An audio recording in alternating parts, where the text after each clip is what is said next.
Abra sua Bíblia comigo no segundo livro dos Reis. Segundo livro dos Reis, capítulo 6, a partir do verso 24. Segundo livro dos Reis, a partir do verso 24. E nós vamos até o capítulo 7, no verso 20. Nós vamos terminar o texto que começou aqui na semana passada. Segundo Reis, capítulo 6, a partir do 24, até o capítulo 7, verso 20. O texto diz assim: depois disso, ajuntou Ben-Hadad, rei da Síria, todo o seu exército, subiu e sitiou a Samaria. Houve grande fome em Samaria. Eis que a sitiaram a ponto de se vender a cabeça de um jumento por 80 ciclos de prata e um pouco de esterco de pombas por 5 ciclos de prata. Passando o rei de Israel pelo muro, gritou-lhe uma mulher: acode-me, ó rei, meu senhor. Ele lhe disse: se o Senhor não te acode, de onde te acudirei eu? Da eira ou do lagar?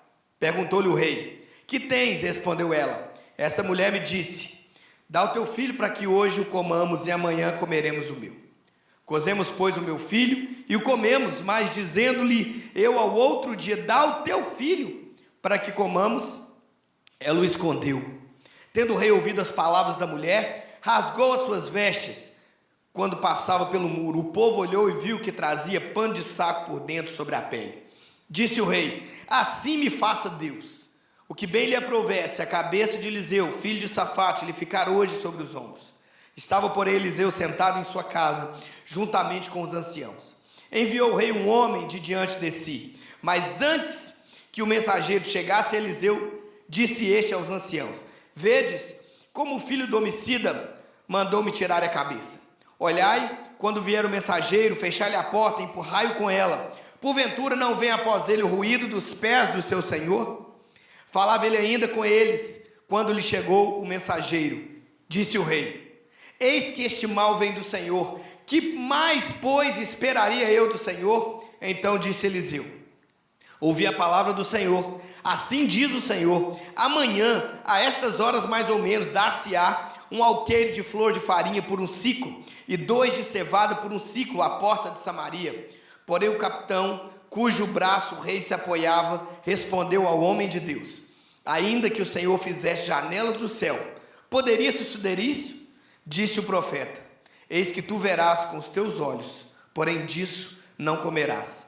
4 homens leprosos estavam à entrada da porta, os quais disseram uns aos outros: para que estaremos nós aqui sentados até morrermos? Se dissermos: entremos na cidade, há fome na cidade, e morreremos lá. Se ficarmos sentados aqui, também morreremos.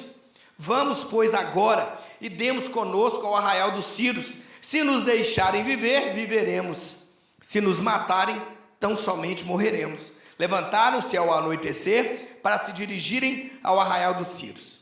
E tendo chegado à entrada do arraial, eis que não havia lá ninguém, porque o Senhor fizera ouvir no arraial dos Círios ruído de carros e de cavalos, e o ruído de um grande exército, de maneira que disseram uns aos outros: eis que o rei de Israel alugou contra nós os reis dos heteus e os reis dos egípcios, para virem contra nós. Pelo que se levantaram e, fugindo ao anoitecer, deixaram as suas tendas, os seus cavalos, os seus jumentos e o arraial como estava, e fugiram para salvar a sua vida.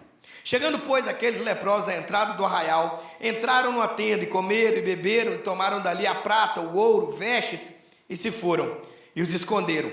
Voltaram e entraram em outra tenda, e dali também tomaram alguma coisa, e a esconderam. Então disseram uns para os outros: não fazemos bem. Este dia é dia de boas novas, e nós nos calamos. Se esperarmos até a luz da manhã, seremos tidos por culpados. Agora, pois, vamos e o anunciemos à casa do rei. Vieram, pois, e bradaram aos porteiros da cidade, e lhes anunciaram, dizendo: fomos ao arraial dos Círios, e eis que lá não havia ninguém, voz de ninguém, mas somente cavalos e jumentos atados, e as tendas como estavam. Então os porteiros gritaram e fizeram anunciar a nova no interior da casa do rei.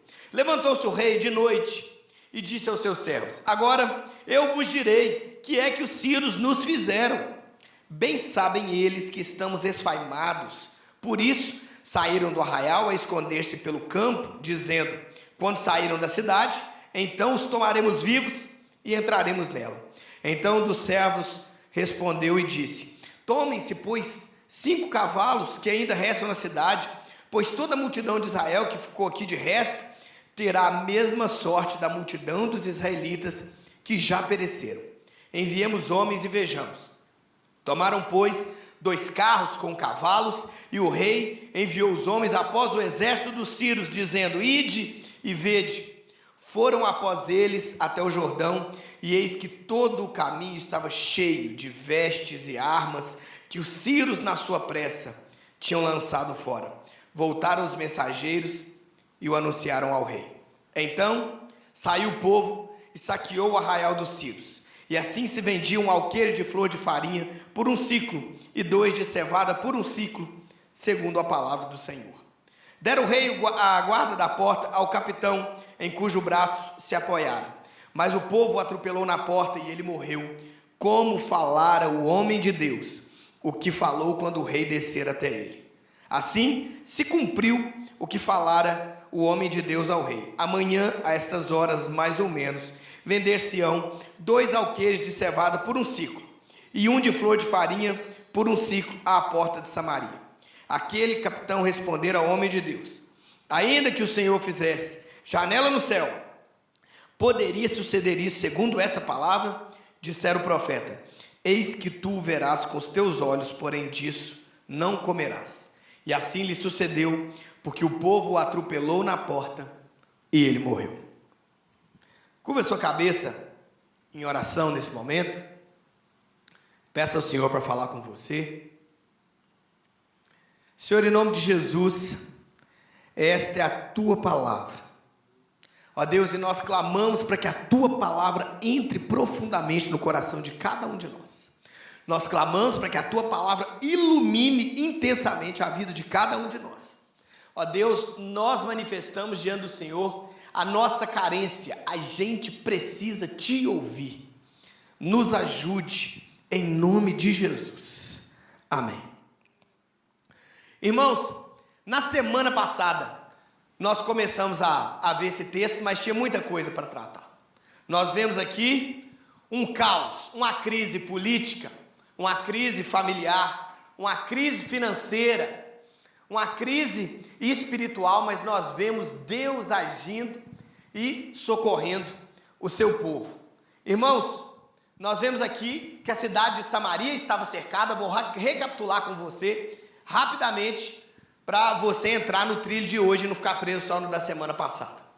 Nós vemos a cidade de Samaria cercada, e ninguém entrava, ninguém saía, não passava água, não passava comida, e assim as pessoas começaram a perecer, começaram a passar fome.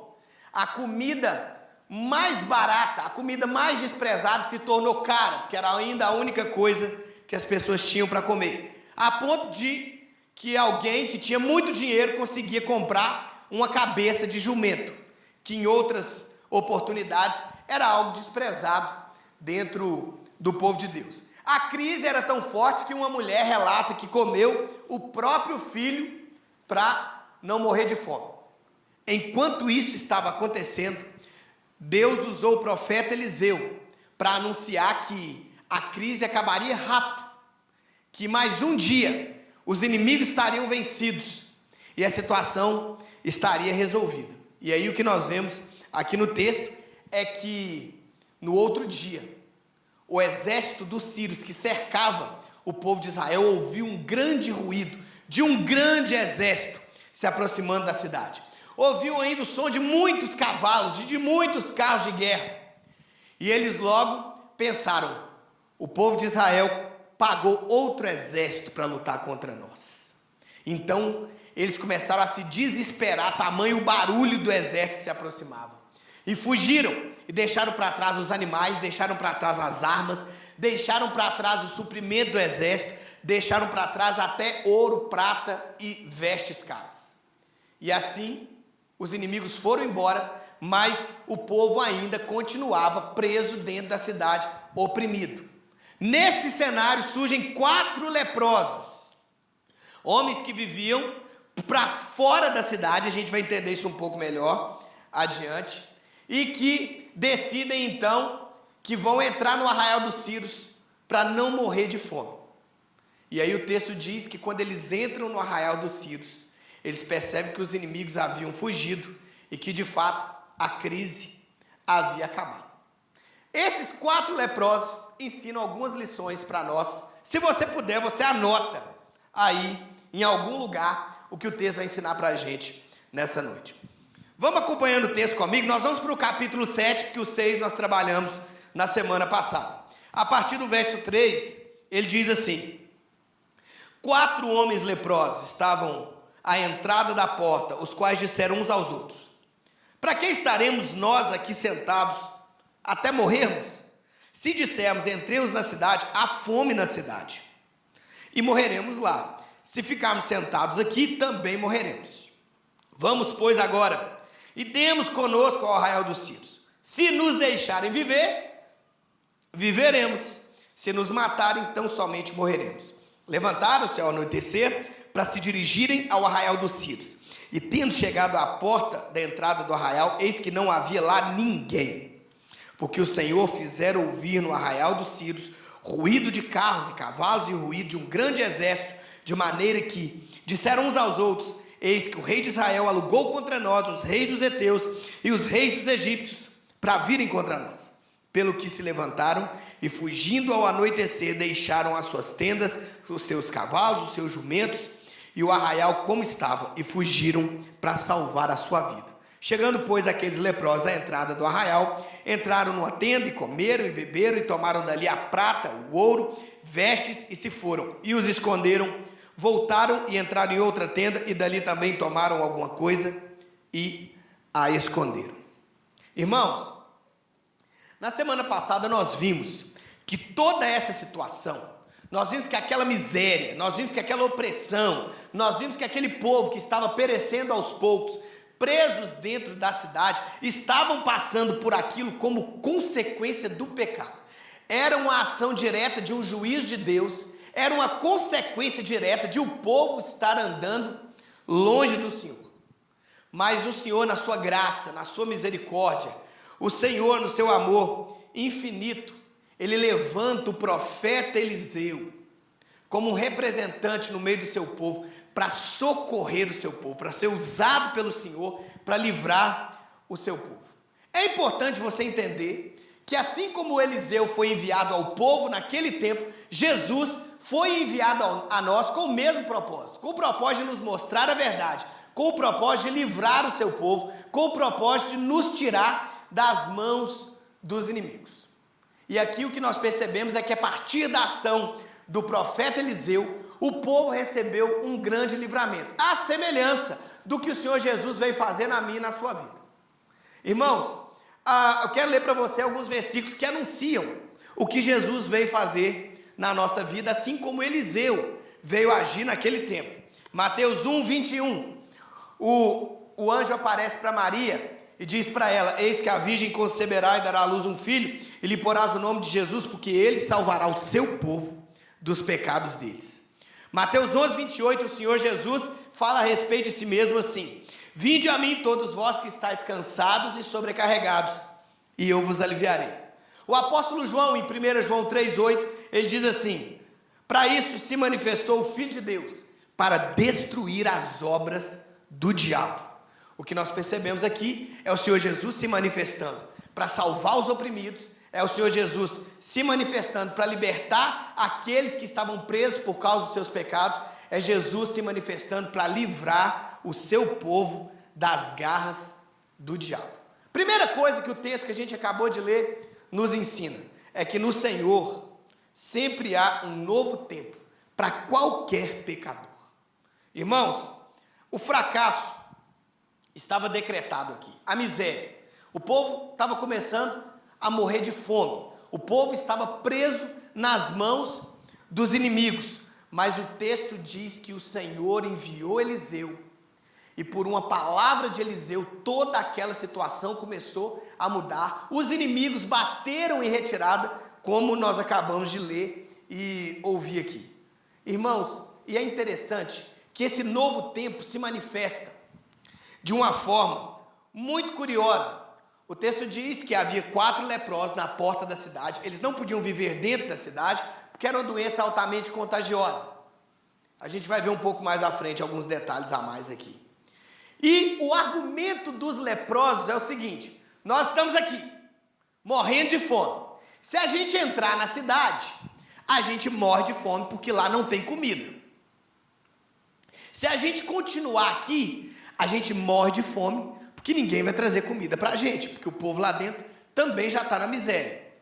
Se a gente entrar no arraial dos ciros, dos inimigos, a gente pode morrer, porque eles podem nos matar, ou eles vendo a gente assim, nessa situação deplorável, um leproso era uma pessoa doente, já enfraquecida, eles podem ter misericórdia e nos dar comida. Mas se eles não tiverem misericórdia, a gente vai morrer do mesmo jeito. Qualquer uma das 3 opções pode ser complicadas. É melhor a gente escolher a menos pior. E o texto diz que eles entram no arraial dos ciros, e ali eles descobrem que o Senhor preparou um novo tempo. Ali eles descobrem que o Senhor se manifestou e afugentou os inimigos. E ali aqueles homens leprosos, miseráveis, eles ficam ricos de uma hora para outra. Porque o texto diz que além de comer, de beber, eles pegaram ouro, prata e vestes preciosas. Então, dali surgiu um novo tempo rapidamente.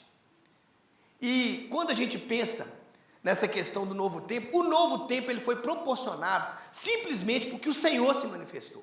Porque o Senhor ajudou o seu povo, porque o Senhor afugentou milagrosamente os inimigos. E quando eu olho para essa postura dos leprosos, se a gente for para cá, a gente morre. Se a gente for para lá, a gente morre, mas poderá ser que a gente viva. É melhor a gente ir para lá. Aí eu me lembro, irmãos, de um filósofo matemático e físico chamado Blaise Pascal. Pascal foi o que inventou a primeira calculadora. O Pascal, durante um período da sua vida, andou longe do Senhor, mas ainda na sua juventude ele se converteu e entregou a vida para Jesus. E Pascal, como um homem da ciência, como um matemático, como um cientista, como um físico, ele começou a argumentar que era melhor as pessoas acreditarem que Deus existe e que havia salvação no Senhor do que elas não acreditarem. Eu vou ler rapidamente aqui o argumento de Pascal para você. Ele dizia assim, ele falava assim: se eu acreditar em Deus e eu estiver certo, eu vou ter um ganho infinito. Porque ele estava pensando, se tudo o que os religiosos falam é verdade, existe uma eternidade, existe uma salvação, existe uma realidade melhor do que essa. Se eu acreditar em Deus, se eu entregar minha vida para Ele e eu estiver certo, a minha eternidade está garantida. Eu vou ter um ganho que eu nunca vou perder. Aí ele diz assim: se eu acreditar em Deus e eu estiver errado, se não tiver Deus, se essa palavra for uma mentira, se não tiver céu, se não tiver paraíso, se não tiver nada disso, eu vou ter uma perda finita. Eu vou perder uma ou outra coisa passageira desse mundo. Aí ele diz assim: se eu acreditar em Deus e eu estiver errado, eu vou ter uma perda. Se eu não acreditar em Deus e eu estiver errado, eu vou ter uma perda infinita. Porque existe céu, porque existe inferno, e como eu rejeitei, e como eu não fui perdoado, eu serei condenado. Mas se eu não acreditar em Deus e eu estiver certo, eu vou ter um ganho finito. Tudo que eu ganhar nesse mundo aqui, porque eu rejeitei a Deus, vai passar muito rápido. Então, ele argumentava, dizendo: é melhor você acreditar em Deus e acreditar na sua palavra. Se nada disso for verdade, você perdeu pouca coisa. Mas se for verdade, você perdeu muita coisa, e essa perda vai durar a eternidade. Irmãos, esses leprosos, eles tiveram contato com a obra sobrenatural do Senhor. E eles deixam uma palavra, por exemplo, para os indecisos. Nós estamos falando de um Senhor que traz um novo tempo para qualquer pecador. Você que talvez ouve a palavra constantemente, mas lá no seu coração, você ainda é indeciso. Saiba que, se tudo isso que a gente fala, que tudo isso que a gente prega, se toda essa palavra que você ouve dia após dia for verdade, você terá um ganho eterno. E se você rejeitar a Deus, você terá uma perda eterna que você nunca mais recupera. Se tudo isso for mentira, você perdeu muito pouca coisa, porque tudo nesse mundo passa rápido demais. Poderá ser que você que me ouve aqui anda em dúvida. Poderá ser que o seu coração de vez em quando seja balançado. Pois bem, se você se entregar ao Senhor e tudo isso for verdade, a eternidade está garantida. Mas se por outro lado você rejeitar ao Senhor e tudo isso for verdade, a condenação, o inferno, uma eternidade longe desse Deus de amor que hoje nos oferece a oportunidade de salvação, será vedada para você. E você vai ter uma perda que nunca vai passar. Porque tanto a salvação é eterna, quanto a condenação é eterna também. No Senhor sempre existe um novo tempo para qualquer pecador. Os leprosos, é melhor a gente ir lá. E quando chegam lá, se deparam com a manifestação intensa do Senhor, com um novo tempo que Deus traria para o seu povo. Vamos continuar analisando o texto. Acompanhe comigo ainda aí. Vamos ler o verso 8 novamente e vamos ler até o 10. Ele diz assim: chegando, pois, aqueles leprosos à entrada do arraial, entraram numa tenda e comeram, beberam, tomaram dali prata, ouro, vestes, e se foram e os esconderam. Voltaram e entraram em outra tenda, e dali também tomaram alguma coisa e a esconderam. Então disseram uns para os outros: não fazemos bem, este dia é dia de boas novas, e nós nos calamos. Se esperarmos até a luz da manhã, seremos tidos por culpados. Agora, pois, vamos e o anunciemos à casa do rei. Vieram, pois, e bradaram aos porteiros da cidade, e lhes anunciaram, dizendo: fomos ao arraial dos Círios, e eis que lá não havia ninguém, voz de ninguém, mas somente cavalos e jumentos atados, e as tendas como estavam. Irmãos, os leprosos entraram no arraial dos inimigos, se enriqueceram, mataram a fome, tiveram a sorte mudada de uma hora para outra, porque o Senhor operou algo maravilhoso. O Senhor dissipou os inimigos que estavam prendendo e oprimindo o povo e que já haviam decretado o fracasso e a destruição do povo. O Senhor trouxe fartura numa situação onde havia uma miséria intensa, como a gente já viu aqui. O Senhor trouxe esperança para um povo que já estava condenado à morte e a perecer de fome. E o Senhor trouxe liberdade para um povo que estava oprimido, sem muita saída nas mãos dos inimigos. Só que o Senhor operando tudo isso, a libertação, o Senhor operando a fartura, o Senhor dissipando os inimigos, só haviam 4 pessoas que sabiam disso. Os 4 leprosos que entraram no arraial. Enquanto já havia liberdade, enquanto já havia abundância, enquanto Deus já havia suprido a necessidade, a cidade inteira estava presa, amedrontada, oprimida, com medo dos inimigos que já tinham ido embora. Alguém precisava contar para eles o que Deus tinha feito. Alguém precisava contar para eles que um novo tempo chegou. Alguém precisava contar para eles que eles não precisavam mais viver naquela opressão, naquela miséria e naquela fome. E o texto diz que esses quatro leprosos dizem: nós não podemos nos calar. E eles levam a notícia que foi a virada de vida daquele povo naquele dia. Segunda coisa que o texto ensina para a gente, que no Senhor os limitados são abençoadores. Irmãos, qualquer outra pessoa poderia ter sido usada por Deus para se deparar com tudo que ele havia feito e para dar a notícia dentro da cidade. Mas Deus, pela sua graça, separou esses 4 leprosos. Vamos lembrar comigo aqui, por que os limitados são abençoadores? Irmãos, o leproso era uma pessoa com uma doença de pele profunda que ia corroendo a pessoa aos poucos. O leproso era uma pessoa fedida. Dependendo do grau de lepra, alguns órgãos, alguns membros do corpo já estavam apodrecendo. Às vezes ela já tinha até perdido alguns membros do corpo. O leproso era uma pessoa que carregava uma doença contagiosa, por isso ele vivia isolado, não podia se aproximar das pessoas. O leproso, ele tornava inútil tudo aquilo que ele tocava, porque se um leproso tocasse num objeto, aquele objeto tinha que ser queimado, para não passar lepra para mais ninguém. Essa pessoa isolada, essa pessoa imunda, essa pessoa contaminada, essa pessoa que estava morrendo aos poucos, essa pessoa que repelia qualquer pessoa da sua presença, é a pessoa que Deus usou para levar a notícia que mudaria a vida do povo.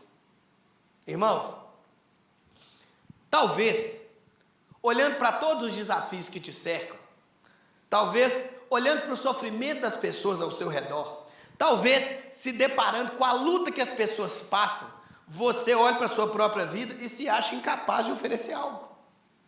Às vezes você olha para a sua própria vida e se acha incapaz de abençoar alguém. Às vezes você se acha incapaz de dar uma boa palavra, de fazer uma visita, de orar por uma pessoa, de aconselhar uma pessoa, de dar um apoio espiritual para ela, de falar um pouco da palavra de Deus para ela. Por quê? Porque às vezes você olha para a sua própria vida e você se depara cheio de problema. Às vezes você olha para a sua própria vida e você se depara cheio de luta. Às vezes você vê uma pessoa passando luta no casamento e você não ora com ela porque o seu casamento não anda lá essas coisas. Irmãos, no Senhor, os limitados, eles podem ser abençoadores. É óbvio que ninguém gosta de sofrer, é óbvio que ninguém gosta de ficar passando aperto na vida, mas você não precisa ficar esperando as coisas melhorarem para você ser abençoador para a vida de alguém, porque na verdade o que abençoa uma pessoa não tem nada a ver com o que está acontecendo com você, tem a ver com o Deus que faz por meio de você. Vamos nos lembrar, por exemplo, do apóstolo Paulo. O apóstolo Paulo, 2 Coríntios, capítulo 11, a partir do verso 23, ele diz assim: eu fui encarcerado muitas vezes, eu fui açoitado severamente, eu fui exposto à morte repetidas vezes, 5 vezes recebi dos judeus 39 açoites, 3 vezes eu fui golpeado com varas, 1 vez eu fui apedrejado, 3 vezes eu sofri naufrágio, passei uma noite e um dia exposto à fúria do mar, eu estive continuamente viajando de uma parte a outra, eu enfrentei os perigos dos rios, os perigos dos assaltantes, os perigos do meu povo, eu enfrentei o perigo dos gentios, os perigos da cidade, os perigos do deserto, os perigos no mar, os perigos entre os falsos irmãos. Eu trabalhei arduamente e muitas vezes eu fiquei sem dormir, passei fome, sede e muitas vezes em jejum. Suportei o frio e a nudez. Além disso, eu enfrento todo dia uma pressão interior, a minha preocupação com todas as igrejas. O apóstolo Paulo está dizendo que ele teve decepção na igreja. O apóstolo Paulo esteve dizendo que ele teve fraquezas emocionais terríveis. O apóstolo Paulo está dizendo que ele teve problemas que colocaram a sua vida em perigo muitas vezes. Ele está dizendo que ele teve esgotamento físico. Ele está dizendo que ele teve necessidade material a ponto de um dia faltar a comida e a roupa. O apóstolo Paulo está dizendo que tudo isso aconteceu enquanto ele estava fazendo a obra de Deus, viajando de uma parte a outra, plantando igreja, cuidando de missionário, treinando liderança. Se você observar essa linha ministerial do apóstolo Paulo, ele abençoou muita gente, ele cumpriu todo o seu ministério, enquanto ele estava vivendo essa problemática que a gente acabou de ler aqui. E aí, muitas vezes, você está aí esperando a vida melhorar, as coisas se resolverem, o seu casamento atingir um nível de perfeição, você pagar todas as contas. Às vezes você está aí esperando o dia que você esteja bem para você se envolver em alguma coisa, para você fazer alguma coisa e para você então ser útil e abençoador para a vida de alguém. Irmãos, o leproso, ninguém chegava perto deles. O leproso era uma pessoa assim, sem muita credibilidade. Irmãos, o leproso é alguém que poderia pensar assim: olha, ninguém vai acreditar em nós. E muitas vezes, você está esperando que as coisas melhorem para que o Senhor possa te usar. Olha, não depende de você. não depende da sua condição financeira, não depende do seu estado de saúde, não depende do seu estado emocional, não depende da saúde da sua família, depende de o Senhor fazer algo por meio de você. E eu já falei aqui tantas vezes, que tudo que o Senhor está fazendo, Ele está fazendo por meio de alguém, mesmo limitado, mesmo cheio de problema, mesmo passando angústia e dificuldades nessa vida, o Senhor pode te usar, você pode abençoar a vida de alguém, de alguma forma. Continua analisando o texto comigo. Ainda, pensando aqui, nessa janela que nós acabamos de ler, na atitude dos leprosos, terceira coisa que a gente aprende, que no Senhor, nós podemos deixar as amarguras da vida para trás.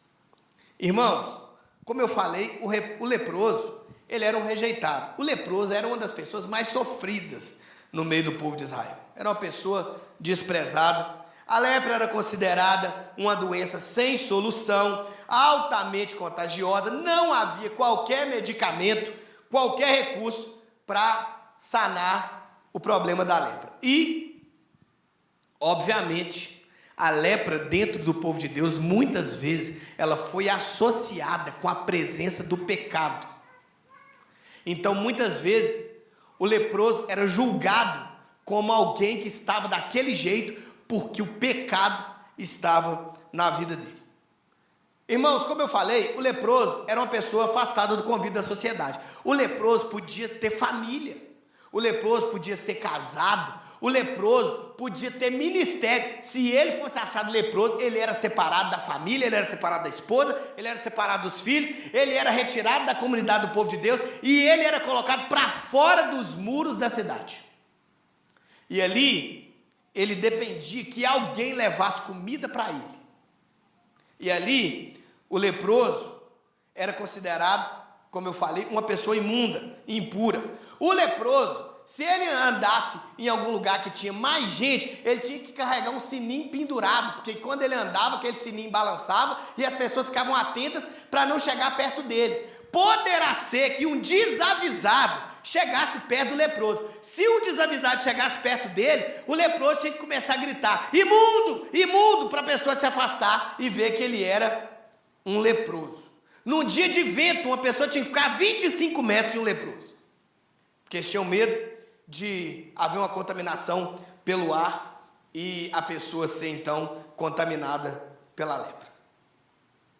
Irmãos, uma pessoa dessa, que depende da boa vontade dos outros, que é excluída da cidade, que é colocada para fora, que é separada do convívio da sua família, que agora vai depender de alguém se lembrar dele para levar comida lá na porta da cidade, num lugar combinado, uma pessoa dessa pode ser muito amargurada. Uma pessoa dessa pode ficar com muita raiva. Uma pessoa pode carregar mágoas e dores emocionais terríveis. Esses leprosos, no dia que se enriqueceram, no dia que acharam toda aquela comida, eles podiam olhar para tudo aquilo e pensar assim: aquele povo que excluiu a gente, que pôs a gente para fora da cidade, que esqueceu de levar comida para nós, aquele povo que se exploda e que morra de fome. Não foi isso que aconteceu. Aqueles homens foram tomados de uma profunda compaixão e falaram assim: nós temos que ir lá na cidade. Lá tem gente com fome, lá tem gente sofrendo, lá tem gente oprimida, lá tem gente perecendo, e a gente precisa avisar para eles que não precisa viver mais assim. Irmãos, no Senhor, a gente pode deixar para trás as amarguras da vida. Você percebe que toda aquela lida sofrida que eu acabei de contar não era o que dirigia a vida daqueles homens. Eles foram dirigidos, eles foram impulsionados por algo maior. E a Bíblia é cheia de exemplos de gente assim, de gente que foi curada, de gente que largou as mágoas para trás, de gente que perdoou, de gente que não foi dirigida pela amargura, de gente que prosseguiu. A gente podia se lembrar de José.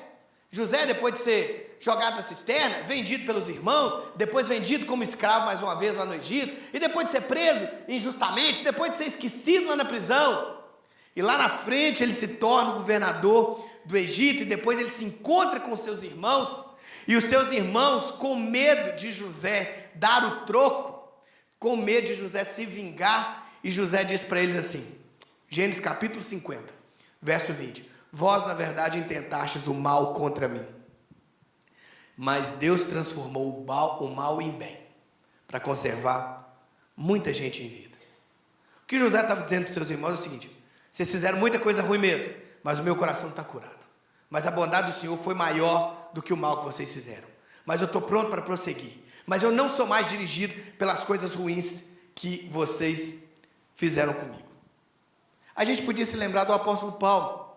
O apóstolo Paulo, em Filipenses capítulo 3, no verso 14, no 13 e no 14, ele diz assim: esquecendo-me das coisas que para trás ficam e avançando para as que diante de mim estão, prossigo para o alvo, para o prêmio da soberana vocação de Deus em Cristo Jesus. Irmãos, o apóstolo Paulo, aqui no capítulo 3 de Filipenses, ele está falando de crescimento espiritual, ele está falando de aperfeiçoamento, ele está falando de uma vida mais próxima do Senhor. E quando ele está falando disso, ele diz que eu estou avançando, que eu estou crescendo, que eu estou progredindo, porque eu largo para trás as coisas que aconteceram. E é importante a gente pensar nisso aqui. Todo mundo que é dirigido pela amargura, todo mundo que é dirigido pela mágoa, todo mundo que não consegue perdoar, ele não consegue avançar, ele não consegue crescer, ele está preso, ele está estagnado, de todas as formas, inclusive espiritualmente falando, porque o Senhor Jesus avisou que ele ia nos perdoar se a gente perdoasse os outros. O Senhor Jesus avisou que se a gente não consertar com o outro, que a gente nem colocasse a oferta aqui na frente. A pessoa que não perdoa, a pessoa dirigida pela mágoa, ela não progride nem espiritualmente, sem contar emocionalmente. A pessoa que não perdoa, ela vive perseguida e presa à pessoa que a magoou. Ela vai dormir com aquela pessoa, ela acorda com aquela pessoa, ela come com aquela pessoa, porque o tempo todo aquilo está machucando ela e ela não consegue se desvencilhar daquilo. No Senhor, a gente pode ser livre das amarguras e deixá-las para trás. É o que nós vemos aqui na vida desses leprosos. Quarto e último lugar, verso 16. Ele diz assim: então saiu o povo, saqueou o arraial dos Círios, e assim se vendiam alqueire de flor de farinha por um ciclo, e 2 de cevada por um ciclo, segundo a palavra do Senhor. Deram o rei a guarda da porta ao capitão, em cujo braço se apoiaram. Mas o povo o atropelou na porta, e ele morreu como falara o homem de Deus, o que falou quando o rei descer a ele. Assim se cumpriu o que falara o homem de Deus ao rei. Amanhã, a estas horas, mais ou menos, vender-se-ão 2 alqueires de cevada por um ciclo, e um de flor de farinha por um ciclo, à porta de Samaria. Aquele capitão respondera ao homem de Deus: ainda que o Senhor fizer janela no céu, poderia suceder isso segundo a sua palavra? E dissera o profeta: eis que tu verás com os teus olhos, porém disso não comerás. Assim lhe sucedeu, porque o povo o atropelou na porta e ele morreu. Irmãos, no meio de todo aquele caos, de toda aquela miséria, no meio de toda aquela destruição, havia uma promessa, havia uma palavra de Deus. Eliseu disse que no outro dia toda aquela situação estaria resolvida. E a quarta lição aqui do texto é que as promessas e a palavra do Senhor sempre se cumprem. Sempre se cumprem. Irmãos, o texto, ele dá uma ênfase, ele é repetitivo em falar isso. No verso 16, ele diz que um pouquinho de farinha e um pouquinho de cevada eram vendidos por um pouquinho de prata, conforme a palavra do Senhor falou. No verso 17, ele diz que o capitão que zombou e desprezou da palavra do Senhor morreu e não desfrutou da bênção, conforme a palavra que falara o homem de Deus. Aí no verso 18, ele repete, ele diz assim: e assim se cumpriu o que falara o homem de Deus ao rei. Ele é repetitivo em dizer que tudo aquilo que Deus falou se cumpriu. A gente vai terminar pensando nisso aqui. A palavra do Senhor, ela sempre se cumpre. As promessas do Senhor sempre se cumprem. Irmãos, no Antigo Testamento, Deus falava por meio do profeta. no Novo Testamento, o Senhor fala pela sua palavra. O escritor de Hebreus, ele diz assim no capítulo 1, nos versos 1 e 2: havendo Deus outrora falado muitas vezes, de muitas maneiras, aos pais pelos profetas, nesses últimos dias nos falou pelo Filho. O que o escritor de Hebreus está dizendo é que hoje nós temos acesso à vontade do Senhor. Hoje nós conseguimos compreender a palavra do Senhor porque o Filho nos alcançou e abriu o nosso entendimento, e a gente pode compreender a sua vontade. Enfim, irmãos, o Senhor continua falando, a sua palavra continua atual, a sua palavra continua viva, a sua palavra, ela é a iluminação do Senhor para a nossa vida, ela é a resposta do Senhor para as nossas dúvidas, ela é o caminho do Senhor para todo mundo. Mas constantemente a gente corre o risco de, assim como aquele homem, a gente considerar inalcançável o que a palavra de Deus está dizendo. Assim como aquele homem, a gente pode considerar que a palavra não se aplica à nossa realidade. Quando a palavra do Senhor diz, amanhã a essas horas vai ter muita comida, vai ter tudo resolvido, o problema financeiro vai estar resolvido, os inimigos estarão vencidos. Aquele homem olhou ao seu redor, olhou as circunstâncias, ele avaliou a realidade e falou assim, isso não vai acontecer. A gente é assim também. Muitas vezes a gente olha para a palavra do Senhor e pensa assim, essa palavra não vale para a minha realidade. Às vezes você não assume isso, mas você muitas vezes pensou assim, essa palavra não vale para aquilo que eu estou vivendo. Diante da situação que a gente está passando, não tem como viver desse jeito. E às vezes a gente trata a palavra do Senhor como algo distante para aquilo que a gente está vivendo.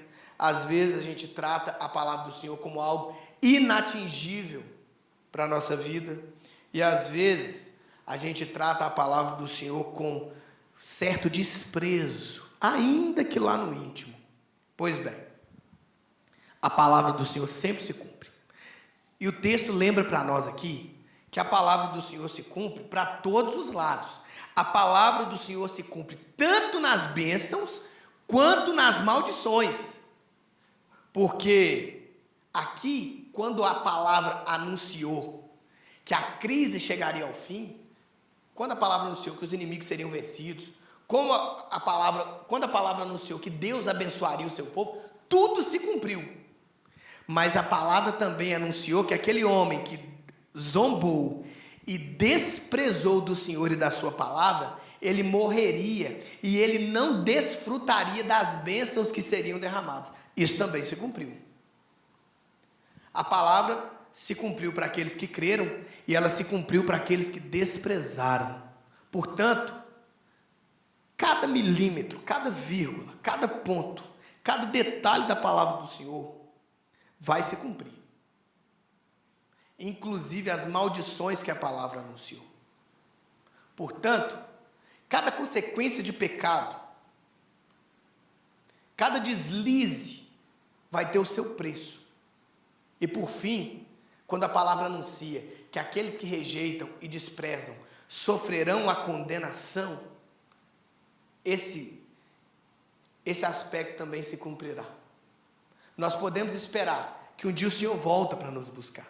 Nós podemos esperar que um dia nós estaremos no paraíso, que as nossas lágrimas serão enxugadas. Nós podemos esperar que um dia nós estaremos numa realidade onde não há choro, onde não há dor. Nós podemos esperar que um dia nós estaremos numa realidade onde o pecado será extirpado e nós viveremos como nunca tudo que o Senhor tem para nós.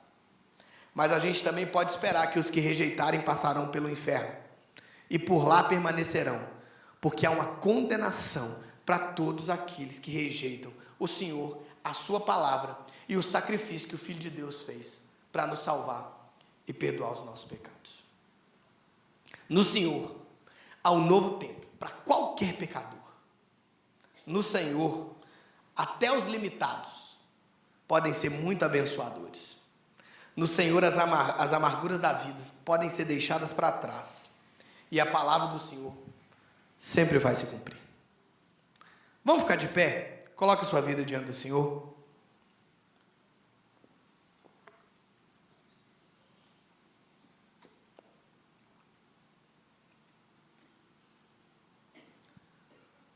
Coloque seu coração diante dele em oração. Ó Deus, essa é a tua palavra. Senhor, nós vemos aqui um novo tempo produzido pelo Senhor, um novo tempo que começou pela manifestação do teu poder. E assim como o Senhor se manifestou para aquele povo, o Senhor também traz um novo tempo para aqueles que amam o Senhor, para aqueles que creem em Ti, para aqueles que se arrependem e se entregam ao Senhor. Ó Deus, aqueles leprosos, homens à margem da sociedade, homens sofridos, sem credibilidade, altamente limitados, foram portadores da notícia que mudaria para sempre a vida daquele povo, porque o Senhor, pela sua graça, os usou, apesar das limitações. Ó Deus, o Senhor conhece as limitações de cada um de nós, o Senhor conhece as lutas de cada um de nós. Nós queremos pedir ao Senhor que primeiro a gente olhe para cima, primeiro a gente olhe para o Senhor, primeiro a gente olhe para o teu poder, primeiro a gente creia na tua palavra, antes de olhar para a nossa própria limitação. Ó Deus, nós queremos pedir ao Senhor que a gente não seja dirigido pela mágoa, pela amargura, pelos sofrimentos causados, pelas dores deste mundo, pelas pessoas que nos ofendem. Ó Deus, existe algo maior. Ajude-nos a sermos dirigidos pelo Senhor, pela ação do Teu Santo Espírito. Ó Deus, nós pedimos ao Senhor cura para corações amargurados nessa noite. Nós queremos pedir ao Senhor que o coração de cada um que sofre com a ofensa do outro seja aberto para entender que o Senhor nos perdoou de uma forma tão maravilhosa e que o perdão que chegou em nós precisa ser liberado para o outro. Ó Deus, nós pedimos em nome de Jesus que ninguém seja preso pelas mágoas e amarguras dessa vida, porque existe algo melhor e maior para nós. Ó Deus, nós queremos pedir ao Senhor que as amarguras sejam deixadas para trás, pelo poder do Senhor. Ó Deus, nós pedimos ao Senhor nessa noite que aumente a nossa fé, porque a Tua palavra sempre se cumpre, porque as Tuas promessas sempre se cumprem. Nós pedimos ao Senhor que nos livre em nome de Jesus de desprezarmos a Tua palavra. Ó Deus, nós pedimos ao Senhor em nome de Jesus que nos livre de sermos dirigidos pelo nosso próprio coração, nos livre de sermos dirigidos pelas circunstâncias dessa vida, nos livre de sermos dirigidos por aquilo que está acontecendo ao nosso redor, porque esse mundo passa, as coisas dessa vida passam, mas a palavra do Senhor, ela nunca vai passar. Ó Deus, nós pedimos que o Senhor nos fortaleça para que a gente se apegue a essa palavra, e para que a gente persiga essa palavra, e para que a gente persiga a obediência à vontade do Senhor. Meu Deus, nós pedimos ajuda, e graça, e força da parte do Senhor para a gente prosseguir, em nome de Jesus, amém. Nós vamos receber a bênção. Que o amor de Deus, o Pai, que a graça do Senhor Jesus Cristo, que a comunhão do Espírito Santo de Deus repouse sobre vós e sobre o povo de Deus espalhado pela face da terra, hoje e para todos sempre. Amém.